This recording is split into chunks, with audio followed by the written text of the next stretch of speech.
waan rafuun se'a narrafee firrafne jechuufis ciisa koorran jira maquma fanciisa maalarrafaa miti gaaffii deebii dhabdeet na keessa marmarti me akkamin ta'a waanan ta'u si dhabee rafee bulu yaadusi yaada koon dadhabee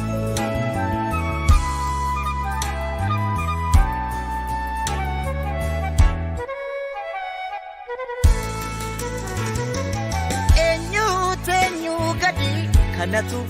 na arsa maafan aaruu dida aan ergamuu malee ergachuu ni dadhabe kanaaf rafuu dida eenyu gadi kanatu na arsa maafan aaruu dida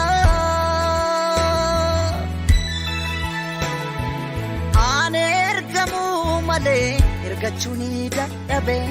kanaaf rafuu dida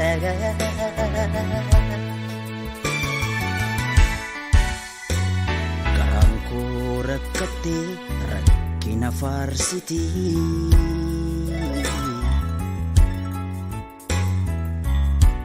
abjuudii kadhabdeef godhumaa rakkatti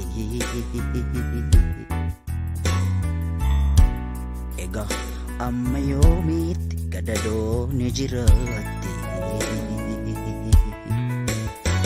garaan koo rakkatti rakkina faarsiti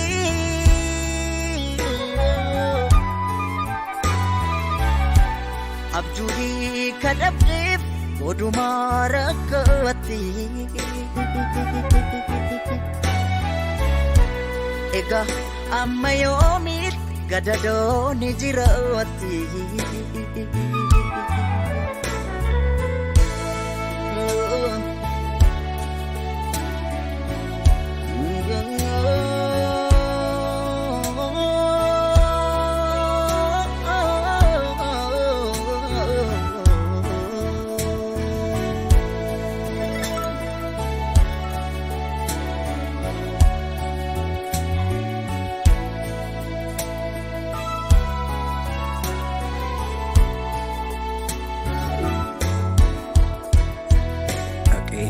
cinaachi koo yommuu lafa ga'u waan rafuun se'a narrafee firrafne jechuufis ciisa koorran jira maquma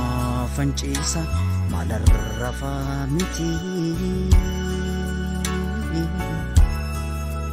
gaaffii deebii dhabdeet na keessa marmarti me akkamin ta'a waanan ta'u si dhabee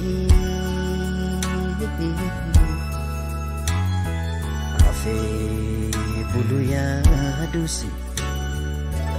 yaada koon dadhabee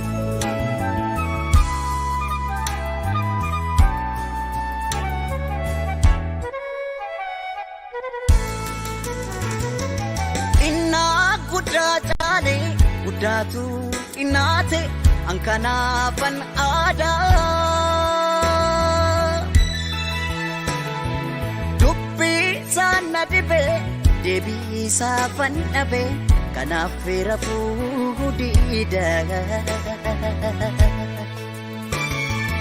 innaat guddaa erge guddaatu ergame ankanaafan aadaa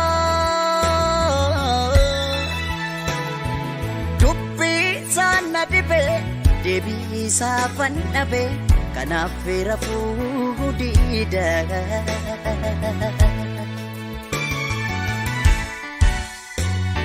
Namoo abarsa wanta naaf hin galle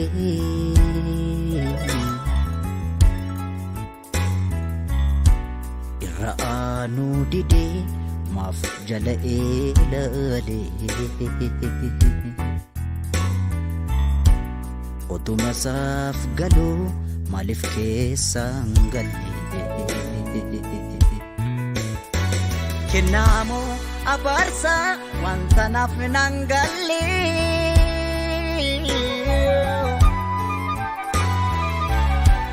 irra aanuu didee maaf jala eelale otuma saaf galuu maaliif keessaan galle.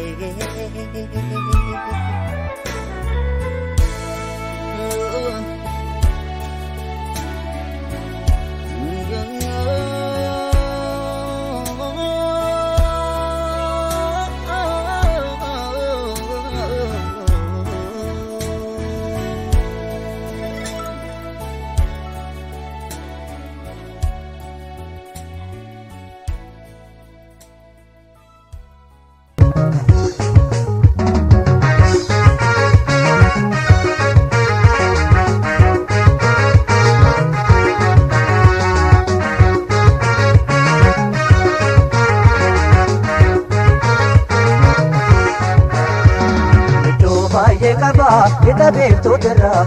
yaamsa hooga heere oromoota maraa lubbuun jiraanne turullee wal garra akka dootti godhee na jahii na daraa.